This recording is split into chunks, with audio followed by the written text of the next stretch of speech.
Class 11 accounts में से depreciation का एक प्रैक्टिकल प्रॉब्लम करेंगे। On 1st April 2016, a firm purchased a machinery for rupees 1,05,000. The scrap value was estimated to be 5,000 at the end of asset's 10 years life. Straight line of method of depreciation was used. The accounting year ends on 31st March every year. तो हमें सबसे पहले depreciation निकालना है according to straight line method या fixed installment method. उसके according depreciation का formula होता है annual depreciation is equal to total cost of asset minus scrap value, जो भी एस्टिमेटेड होती है कि इतने सालों के बाद इसकी इतनी वैल्यू रह जाएगी, और estimated life in years, estimated life in years. तो उसकी कॉस्ट थी 1,05,000।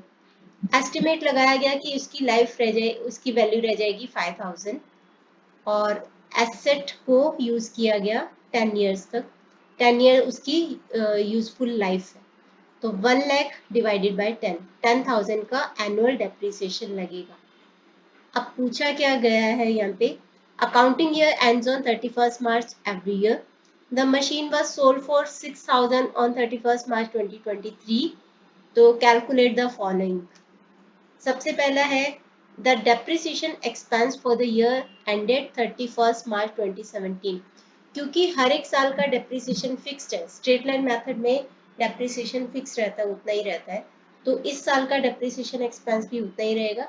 तो हमारा पहला आंसर तो यही आ गया कि depreciation expense for the year ended 31st March 2017 is equal to rupees 10,000। तो पहला आंसर ये हो गया। सेकंड पूछा है net book value of the asset on 31st March 2021।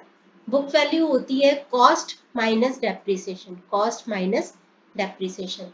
तो सबसे पहले हमें उसकी जो वैल्यू पता है, हमें पता है 1,05,000 उसकी वैल्यू थी 1 अप्रैल 2016 को।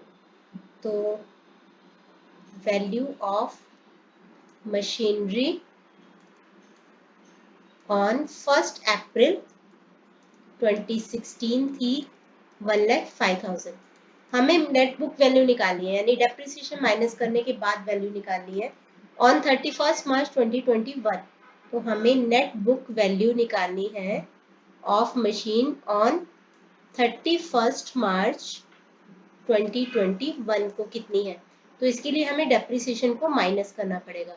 अब सबसे पहली चीज की कितने सालों का डेप्रिसिएशन, हर साल का डेप्रिसिएशन फिक्स है, वो आपको पता है। तो देखो कितने साल आएंगे इसके अंदर, 1 अप्रैल 2016 के बाद 31st March 2017 आएगा, 18, 19, 20 एंड 21, क्योंकि हमें 31st March 2021 की वैल्यू चाहिए। 1, 2, 3, 4, 5, 5 सालों का हमें डेप्रिसिएशन इसमें से माइनस कर देना है। तो हम इसमें से माइनस करेंगे लेस डेप्रिसिएशन फॉर 5 years। तो 10,000 एक साल का है, 5 सालों का होगा 50,000।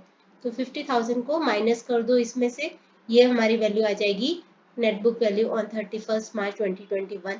इसमें से इसको माइनस करेंगे तो हमारे पास आ जाएगा 55,000। और ये आ गया आपका सेकेंड आंसर, जो कि पूछा गया था कि net book value on 31st March 2021। अब आगे पूछा गया है कि यहीं पे कर देती हूँ, नेक्स्ट जो पूछा गया है वो है कि गेन और loss on sale of machine on 31st March 2023। ये वाली जो मशीन है, machine was sold for 6,000 on 31st March 2023।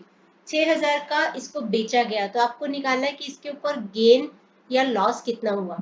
हमें सेल वैल्यू पता है, अगर हमें नेट बुक वैल्यू पता चल जाए तो हमें पता चल जाएगा कि क्या गेन हुआ क्या लॉस हुआ। हमें इसकी बुक वैल्यू पता है 31st March 2021 को। तो बुक वैल्यू ऑफ मशीन हमें पता है ऑन 31st March 2021 को कितनी है, 55,000 है। और जिस डेट को बेची है वो है 31st March 2023। तो book value of machine on 31 मार्च 2023 कितनी होगी वो हमें निकालना है। उसके लिए कितने साल आए बीच के इसके बीच में 31 मार्च 2022, उसके बाद 31 मार्च 2023, तो 2 साल आए हैं। तो क्योंकि हमें 31 मार्च 2023 का निकालना है तो उस वो साल की क्लोजिंग होती है तो तब तक का भी डेप्रिसिएशन ऐड हो जाएगा। तो यहाँ पे 2 सालों का डेप्रिसिएशन, ठीक है, 2 सालों का डेप्रिसिएशन, तो लेस डेप्रिसिएशन 10,000 इंटू 2 20,000 हो जाएगा, यानी कि 20,000 को इसमें से माइनस कर दो तो हमारे पास बुक वैल्यू आ जाएगी 35,000। हमारे पास बुक वैल्यू आ गई है 35,000 और सेल वैल्यू है उसकी 6,000। 6,000 का उसको बेचा है तो sale value of machine is 6,000। Net book value of machine was 35,000, तो माइनस कर दो, लॉस हुआ।